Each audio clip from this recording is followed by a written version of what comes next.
Hey folks, Technivorous here. Today we're going to be looking at how to change the filament in this bad boy. This is an FLSUN. It is a giant Delta printer and it is super fast. So I've been having some issues with stringing and prints not sticking, and that turns out because it's not high-speed filament. So I have some high-speed filament that should print a lot better and give me a little bit higher quality. Now, other than the few misses I've had, such as the one you see in here now, I've gotten some great prints off of this machine, and I'll show you some of those coming up. We're going to have a few videos on this machine, but for now, let's go ahead and clean up our mess here and get the machine ready, and I can show you how to change out the filament. 'Cause it's not a very complicated process, but there are a few steps involved, and it does take a little bit of effort.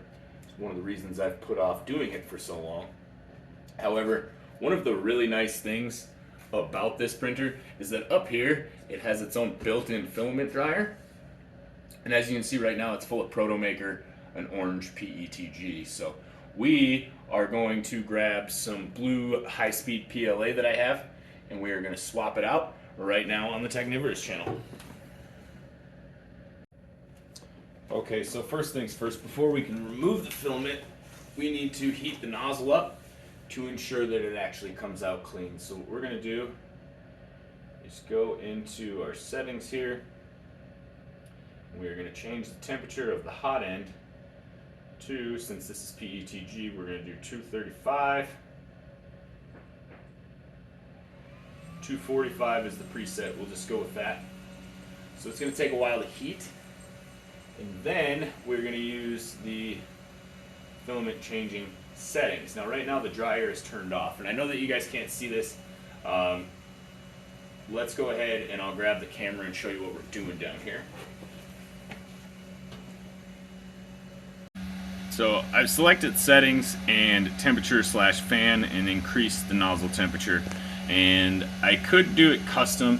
What I did was just hit the PETG button, and as you can see, it gets hot super fast. It's literally been about a minute since I turned it on, and it is oozing a little bit from the tip there. Now in order to change this out, we're going to need to lower the gantry here. So right now it's homed. We want to move on the Z. It says we have to home first, so we'll home first.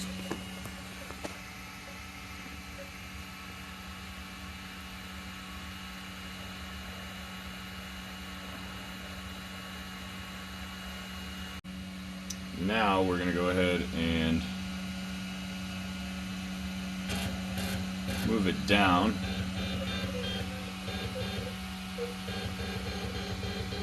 We don't need it all the way down. What we need is this coupler here. We're going to release the coupler, we're going to slide it up, we're going to cut the filament, which will allow us to take it out of the tube and out of the spool holder, which is the filament dryer here. You can see it going down into a Bowden here.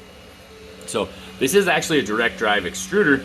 The reason the Bowden tube is so long is just to keep things from getting coiled up in here while the Delta is running. So let's go ahead and put this back on the stand, see if I can get a better angle, and we'll show you how to take this off.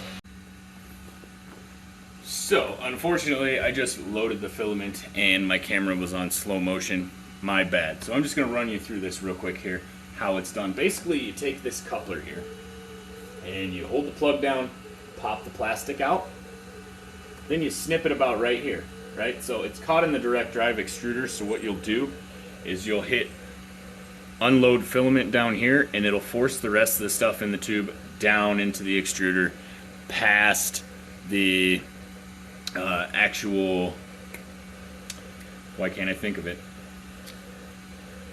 Well, it'll force it down into the nozzle past the extruder is what I'm trying to say. So then there will be nothing here, and you can slide your new filament in through the filament holder up top, through the Bowden tube. And once it's sticking out like this, you just pop it in there, and you hit load on the machine, and it will pull it in. Then you simply rehook the coupler, and you are good to go. Super simple, just a little bit different than some of the other machines where you have to hold a release on the extruder and pull it backwards. There is no release on this. It just force feeds everything past the extruder, and it's such a tight space in there that when your next filament comes in, it just pushes out whatever's left. So right now we are completely loaded and do a little test run of extruding some here and make sure everything's working properly, and as you can see, it is. So I will take that slowed down video and take the visuals for it and allow you to see the actual process. I just wanted to make sure that I could explain what was going on as well.